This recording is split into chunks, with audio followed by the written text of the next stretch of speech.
अभी मैं बनाने लगी थी दम पुख्त, जो कि ऑलरेडी मैरिनेट करके रखा हुआ था। हस्बैंड ने ही इसको मैरिनेट किया था और इन्होंने ही ये रान पड़ी हुई थी हमारे पास, तो उन्होंने वॉश करके इसको अच्छे से मैरिनेट कर दिया था इसी देगची के अंदर। और मैंने आज तक कभी भी गोश्त नहीं बनाया। आई थिंक एक दफ़ा पकाया है, लेकिन मुझे वॉश करना बिल्कुल भी अच्छा नहीं लगता गोश्त को, और मेरी ना सर में दर्द होना स्टार्ट हो जाती है।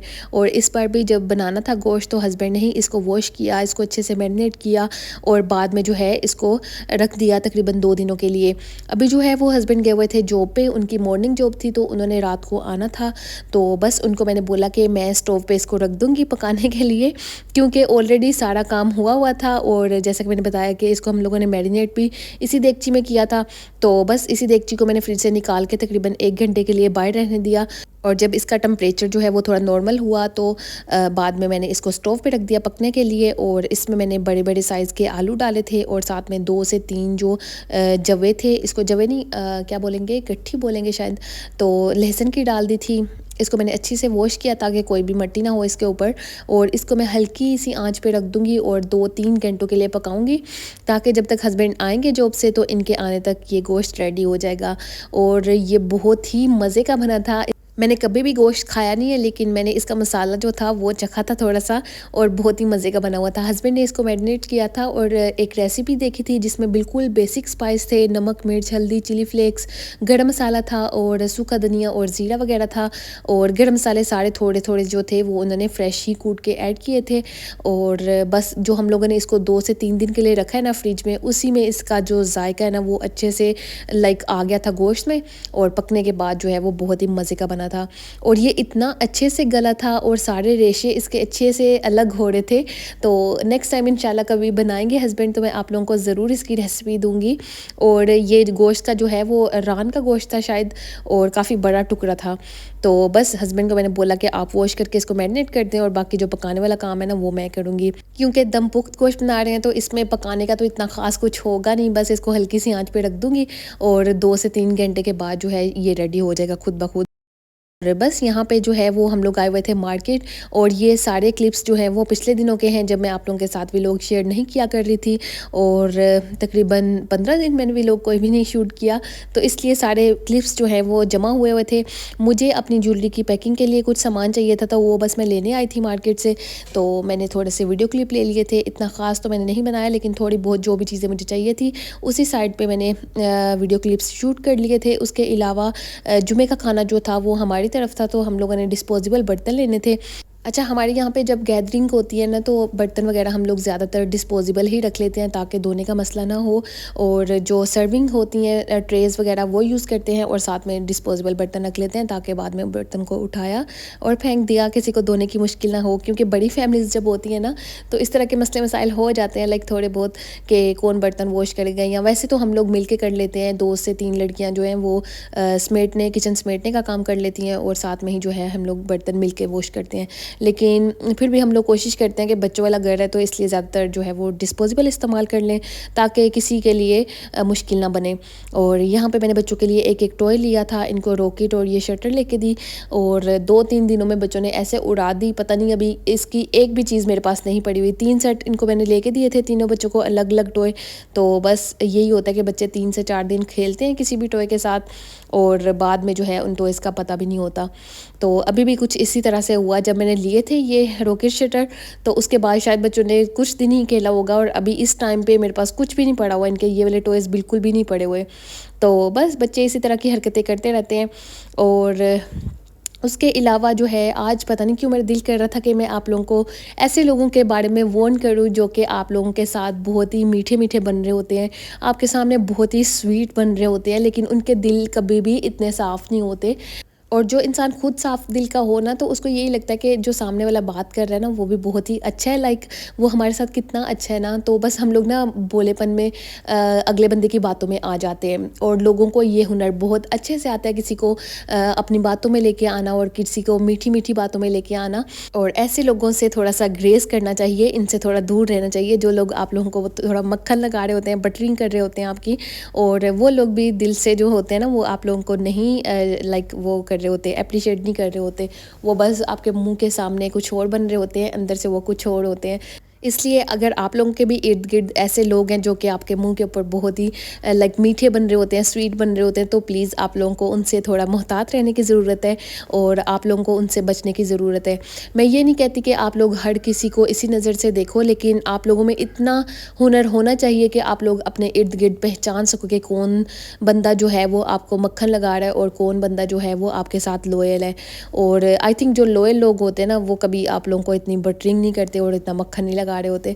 तो बस मुझे ऐसे लोगों से सख्त चिढ़ है और मेरी कोशिश होती है कि ऐसे लोगों से मैं थोड़ा दूर ही रहूं। और कभी भी अगर आप लोगों को एक इंसान अपना आप दिखाए, लाइक आपको डसे, तो नेक्स्ट टाइम कभी भी उसके ऊपर एतबार ना करें। और अगर किसी इंसान ने आपको पहली दफ़ा में धोखा दिया है तो वो बाद में भी ज़रूर आपको धोखा देगा। और अगर आप लोग एक ही इंसान से बार-बार धोखा खा रहे हैं ना, तो फिर समझ लें कि आप बेवकूफ़ हैं। सो बस मैंने बस ऐसे ही 1-2 बातें जो ज़रूरी थी जिनसे मैं थोड़ा ग्रेज़ करती हूँ और मैं जिनसे फ़ासला इख्तियार करती हूँ, मैंने सोचा कि चलो अपने व्यूअर्स को बताती हूँ, ताकि अगर आप लोगों के इर्द-गिर्द भी ऐसे लोग हैं तो उनसे थोड़ा-सा मुहतात रहें आप लोग भी। तो बस अभी जो है वो हम लोग पिछले दिनों गए हुए थे मॉल, क्योंकि मुझे बच्चों को लेके जाना था प्लेइंग एरिया में। और मैंने सोचा कि जब तक बच्चे खेल रहे हैं प्लेइंग एरिया में तो हम लोग जाते हैं, थोड़ी-सी शॉपिंग कर लेते हैं। सो यहाँ पे हम लोग आए तो मैंने हस्बैंड को बोला कि मुझे चाहिए स्टीम आयरन। तो थोड़ा-सा ना हम लोग देखते हैं, जब भी मुझे कोई चीज़ चाहिए होती है ना, तो मैं पहले से ही 1-2 माह पहले ही उसके बारे में सर्च करना शुरू कर देती हूँ, ताकि मुझे जब चीज़ लेनी हो तो उस टाइम पे परफेक्ट चीज़ मिले।